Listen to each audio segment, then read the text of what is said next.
In 1853, an epidemic of measles hit the Hawaiian Islands hard.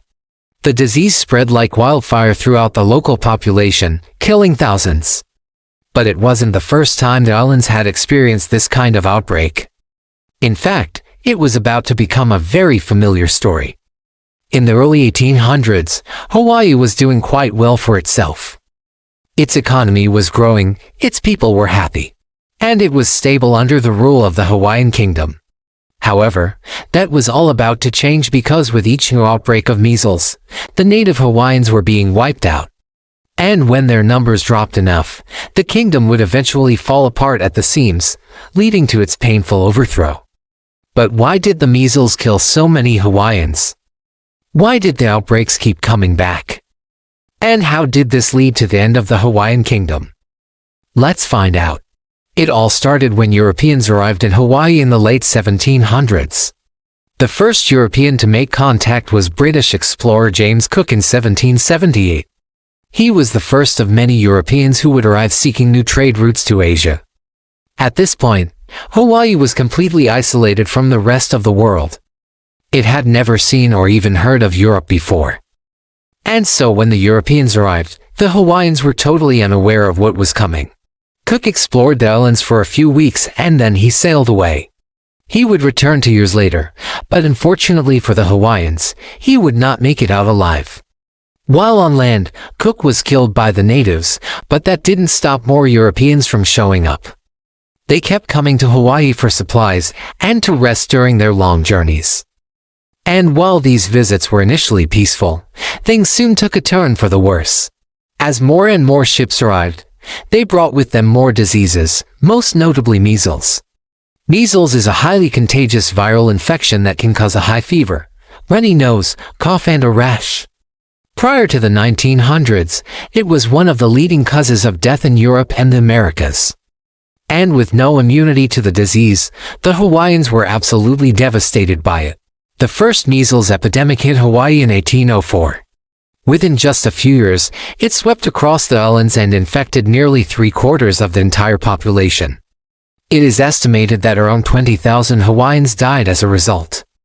That's around 1/4 of their total population. By 1819, the survivors had gained some immunity to the disease, but that didn't stop another outbreak from happening in 1823. This second wave was even more deadly than the last. It's estimated that around 30,000 Hawaiians died, which was nearly half of the entire population. As the Hawaiians continued to lose more and more people to the disease, they became desperate for a solution. They tried everything they could think of, but nothing worked. There was no cure for measles at the time, and there was simply nothing they could do to stop it. At this point, the Hawaiians had been through several waves of infection already.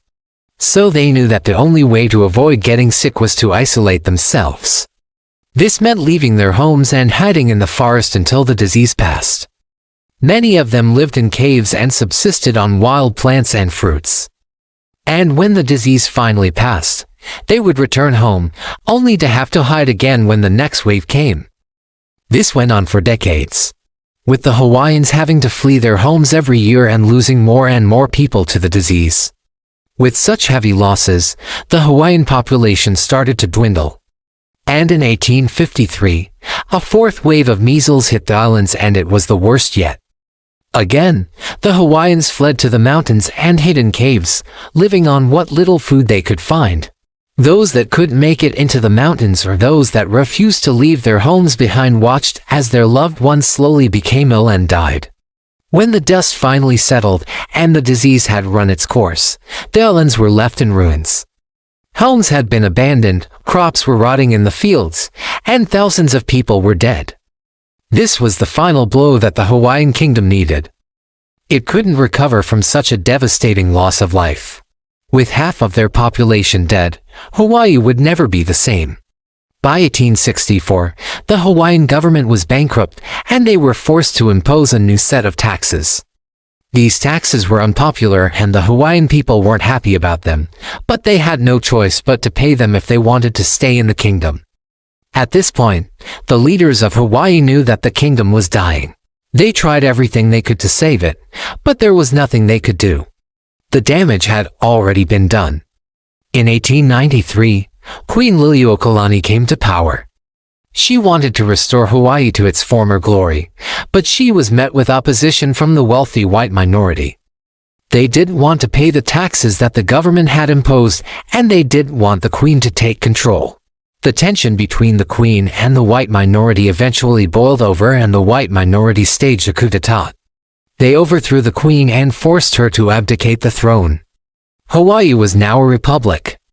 While the Queen had been forced to step down, she still held out hope that one day she would be able to restore Hawaii to its former glory. But her hopes were dashed when the United States annexed the islands in 1898. Today, the Hawaiian people are still trying to get their independence back from the United States. They will never forget the pain and suffering that their ancestors endured when the kingdom was overthrown. If you think the story of the Hawaiian Kingdom is shocking, wait till you hear this next story about the last official Civil War widow. In 1861, the U.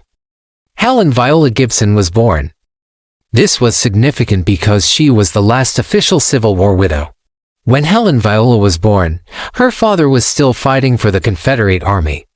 Sadly, he was killed in action just a few months later.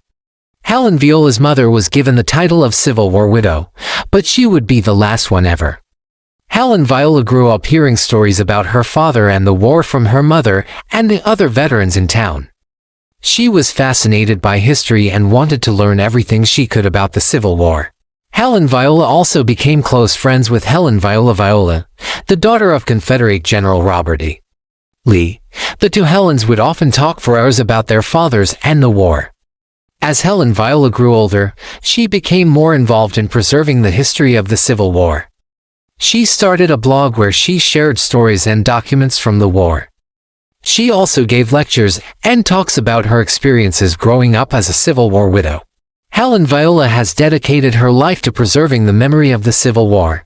She believes that it is important to remember those who fought and died in the war and to learn from their sacrifices. I hope you enjoyed learning more about Helen Viola, the last official Civil War widow. If you did, please subscribe and leave a comment below.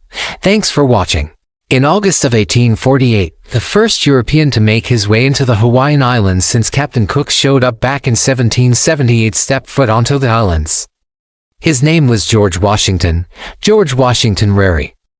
And he brought with him from the neighboring Society or Samoan Islands a small but deadly gift, measles. The effects were immediate and devastating. Measles swept across the islands, killing thousands of Hawaiians, which was bad enough. But it also killed a good number of missionaries and their children, which was a disaster for the American Board of Commissioners for Foreign Missions. And the effect of this disaster would be felt all the way back in New England where the board based itself. The fallout would have major repercussions for the future of Hawaii, leading to its overthrow and annexation to the United States just a couple decades later. So let's talk about it. We're gonna get started right after. We've been getting a lot of comments lately about how sometimes our videos come off like they were written by a college student, which we are not. And that's because they are actually written by college students. Our writers are current undergraduates at various universities who are looking to gain experience writing for an online audience. They do all the research, write and edit the scripts, fact-check everything, and then our editor takes all that and turns it into what you see here. That's why our videos can cover such a wide range of topics, because our writers come from all different backgrounds and study all different subjects. It's a win-win situation. We get great scripts from people with fresh perspectives. And our viewers get to learn about all sorts of topics that might otherwise go unexplored. Now let's get back to the video. As we discussed last week, the Hawaiian Islands had become something of a hot potato between Britain, France, and the United States during the 19th century. Each power coveted the islands for their strategic potential, but none of them could quite bring themselves to commit the resources necessary to actually annex them. So the islands enjoyed a period of independence under a constitution that established it as a monarchy with a parliament. But that's not to say that they were left alone during this time. In addition to being relatively close to the other Pacific possessions of the United States, missionaries descended from New England sailed over to the islands and made significant inroads with the Hawaiian nobility. Their goal: convert the Hawaiians to Christianity. They didn't always go about it in the best way, though, often clashing with Hawaiian culture and occasionally even trying to ban things like surfing and hula dancing, which they saw as heathenish. But despite these attitudes, by the late 1840s, most of the Hawaiian nobility had converted to Christianity, and even many commoners had as well. And it was one of those missionaries' children who would play a critical role in bringing about massive change to the islands, though not in the way that you might think. Let's meet George Washington. George Washington Rarity. Arriving in Hawaii in 1848, Rarity was a missionary kid. That is to say, he was the child of missionaries who had been born in the mission stations in the Pacific. He grew up on the island of Tahiti, part of the Polynesian Triangle along with Samoa and Tonga, and spent most of his time there working on the family farm. When his father died in 1848, he decided to sail to Hawaii and stay with some relatives. While in Tahiti, he had contracted a mild case of measles. But while the disease is usually pretty mild for adults, it can be much more severe for children. And upon arriving in Hawaii, he began showing signs of the disease again. Soon he was too sick to continue working the family farm and had to return to Honolulu.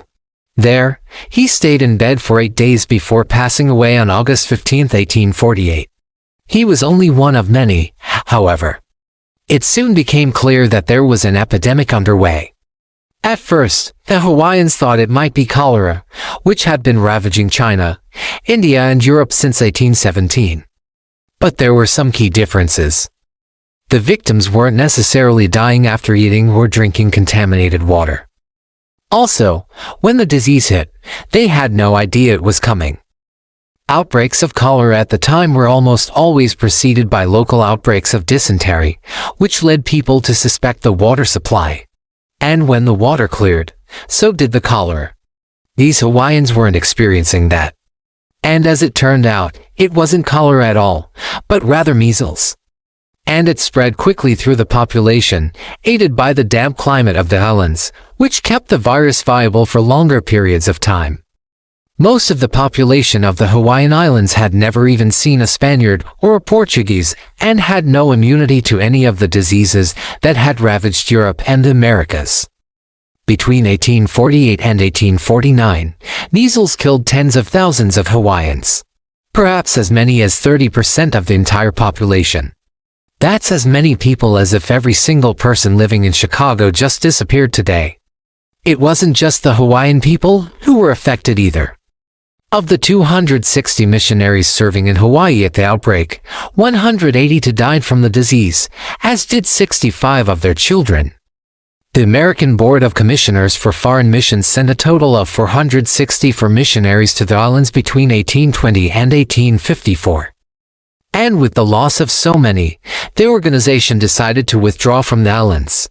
But before they left, they wanted to secure the future of their mission in Hawaii. To that end, they drew up a new constitution for the islands that severely limited the power of the Hawaiian nobility and placed most of the island's political power in the hands of white Americans. And they even went so far as to recognize American currency over the Hawaiian dollar. This wasn't the first time that the American Board of Commissioners for Foreign Missions had tried to insert itself into local politics in this way. When they arrived in the islands in the early 1820s, they quickly found that their goals of converting the Hawaiians to Christianity and building schools for their children were constantly at odds with the Hawaiian nobility. The nobles often opposed the missionaries' efforts and even banned them from landing on some of the islands.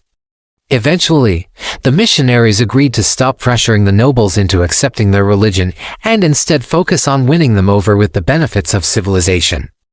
And it worked. By the mid-1830s, most of the nobility had converted and agreed to help build churches and schools throughout the islands. But now they were going back on that deal. The missionaries, seeing the devastation wrought by the measles epidemic, believed that they needed to take charge of the islands. After all, they had lost dozens of missionaries and their children, and they knew that the Hawaiian nobility and their families had suffered greatly as well. In their eyes, the Hawaiians were incapable of governing themselves and needed strong guidance from their American and European friends. The Hawaiians understandably saw it differently. For them, this was blatant colonialism. The missionaries had taken advantage of a crisis to strip them of their power and land. But it was too late. The damage was done and the Hawaiians couldn't muster the resources to fight back. The effects of this change in government would be felt immediately. Within a year of the adoption of the new constitution, the American minister to Hawaii, Thomas Butler, arrived demanding that the islands become a U.S. protectorate. The Hawaiian nobles rejected this, but their pleas fell on deaf ears. In 1854, President Franklin Pierce recognized the islands as a U.S. territory. Now called the Sandwich Islands, Hawaii was expected to function as a supply depot for whaling ships and a port for clipper ships sailing between the Americas and Asia. It was also expected to provide military support for the United States in the event of war. For the next 3 decades, the Hawaiian Islands served as a stopover point for merchants and sailors, and the economy boomed. But there was a dark side to this prosperity. Many Hawaiians took up lucrative jobs working for American plantations growing sugar, coffee and fruits like pineapples. But these jobs required them to work long hours for little pay. Often they were forced to live on the plantations with harsh punishments for anyone who tried to leave without permission. Some plantations even put up barbed wire fences around them so workers couldn't escape. Others barred workers from leaving on Sundays so they wouldn't attend church. And some plantation owners resorted to keeping workers' passports to keep them from leaving altogether. Tensions built until finally in 1893, a group of white business owners and missionaries' children overthrew Queen Liliuokalani, ending the Hawaiian monarchy and paving the way for Hawaii to become a U.S. state in 1898. And we're responsible for bringing you these videos that explore the hidden histories of the world. But just like Hawaii in the 1800s, we're at a critical moment. We need your support to grow and thrive. If you'd like to help us out, consider becoming a patron where you can watch each of our videos completely ad-free. You'll also get access to exclusive videos and even your name in the credits. It is a great way to support our work and help us keep making the videos that you love. If that sounds good, you can find us on a crowdfunding platform. Thank you so much for watching. I'll see you next week. When the first European ships arrived in Hawaii in 1778, they brought with them a strange new disease that would eventually kill more than half of the native Hawaiian population. This disease was measles. And while it might seem obvious to point to the ships and say they brought the disease, it's not that simple. The truth is the ships themselves didn't bring the disease, but they did play an important role in its spread. Let's dive into how this happened. When Captain James Cook first made landfall in Hawaii on January 1778, he noticed something strange. Many of the Hawaiians had strange markings all over their bodies, which we now know were the scars of smallpox. But there was no way for Cook to know this. Smallpox had been in Hawaii at least 2 centuries before Cook's arrival. It's likely that the first smallpox arrived in 1520 when a Spanish ship, the Trinidad, wrecked near the island of Kauai. There were only 60 survivors of the original 240 crew members, and many of them died from smallpox. The survivors who did make it ashore spread the disease to the natives, and they subsequently spread it throughout the islands through extensive trading networks. But by the time Cook arrived, the epidemic had already come and gone. Cook himself was not immune to the diseases afflicting the Pacific. On his 3rd and final voyage, he came down with what we now know was probably malaria. He died on February 14, 1779, just a few months after his arrival in Hawaii. He never even made it back to England. But the ships didn't stop coming. Even after Cook's death, British, American, and other European vessels continued to arrive, bringing more diseases with them. In fact, it was the continued arrival of these ships that would eventually lead to the death of hundreds of thousands of Hawaiians. So what exactly was so dangerous about these ships? And why did they pose such a threat to the native Hawaiians? The danger actually started before the ships ever arrived. You see, Many of these ships traveled to Hawaii from China where they picked up goods like tea and silk. Other ships traveled from India where they picked up spices. And others came from Europe where they picked up manufactured goods. And while the ships picked up valuable trade goods in these places, they also picked up people, specifically the diseases that these people were immune to. They would then travel across the ocean and unknowingly bring these diseases to places where they had never been seen before, places like Hawaii. For example, one of the most deadly epidemics in Hawaii's history began in 1796 when a British ship carrying convicts arrived in the islands. Most of the convicts were from India, which is how the disease that ravaged the Hawaiians ended up getting there in the first place. When the ship docked, some of the convicts were allowed to go ashore and they spread the disease to the Hawaiians. Within days, hundreds of Hawaiians had contracted the disease and thousands more would die over the next few years. But this was not the first time that something like this had happened. As we mentioned earlier, smallpox had arrived in Hawaii more than 250 years before this event, killing hundreds of thousands of people. And it wouldn't be the last either. Diseases like cholera and influenza would continue to devastate the Hawaiian population for decades to come. So if the ships weren't bringing the diseases themselves, then why are they to blame? Well, the ships are to blame because they gave the diseases away to get ashore. See, most of the ships that arrived in Hawaii were not bringing people specifically to spread diseases among the native population. However, whenever a ship would arrive, it would bring with it a handful of passengers, whether they be traders, explorers, or convicts. These men would go ashore and interact with the native population and in doing so, spread the diseases that they were immune to. This was especially true of the whaling ships. Whaling ships would arrive carrying a crew of 30 or more men who would spend weeks or even months in Hawaii before setting sail again. These men interacted extensively with the native Hawaiians, often forming relationships with them that would eventually lead to intermarriage. When the sailors left, they often left behind diseases that would wipe out entire villages. In fact, one of the worst epidemics in Hawaiian history occurred in 1853 when a whaling ship arrived in Hawaii with a sick crew member on board. The man had contracted measles and in the few days before he died, he infected dozens of Hawaiians who then spread the disease throughout the islands. This single event led to the deaths of more than 20,000 Hawaiians, about 25% of the total population.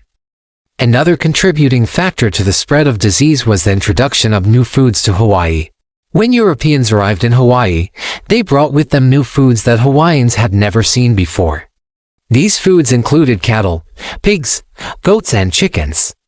While these animals provided a new source of food for the Hawaiians, they also introduced new diseases into their diet.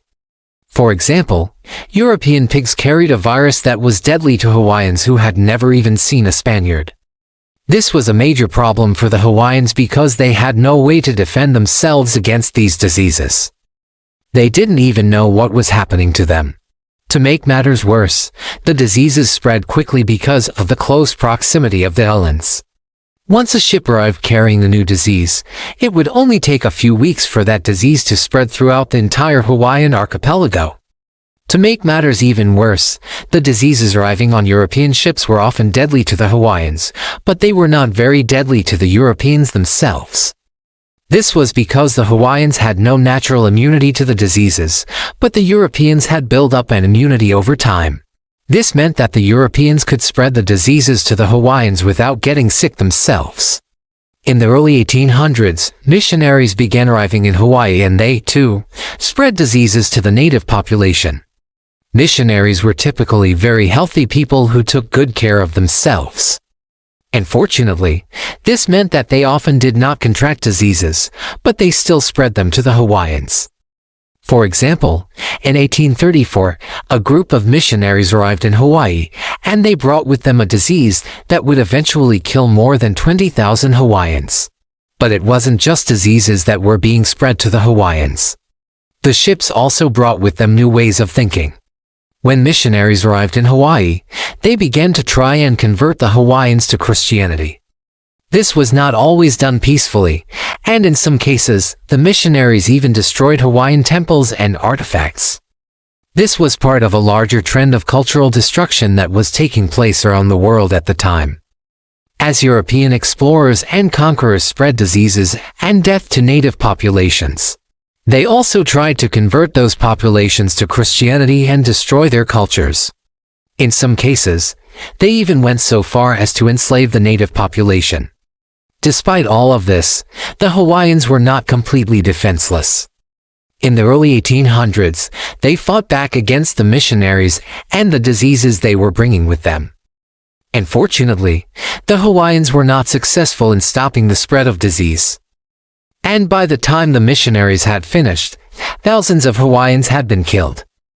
The ships and diseases they carried devastated the native Hawaiian population. When Europeans first arrived in Hawaii, there were estimated to be between 100 and 200,000 Hawaiians living in the islands. By 1860, however, the population had been reduced to just 42,000 people. This is a decrease of more than 50%. Measles alone is thought to have killed more than 20,000 Hawaiians. And while this was a terrible tragedy, it is important to remember that the Hawaiians were not the only ones affected by diseases. Throughout history, diseases have spread around the world and killed millions of people.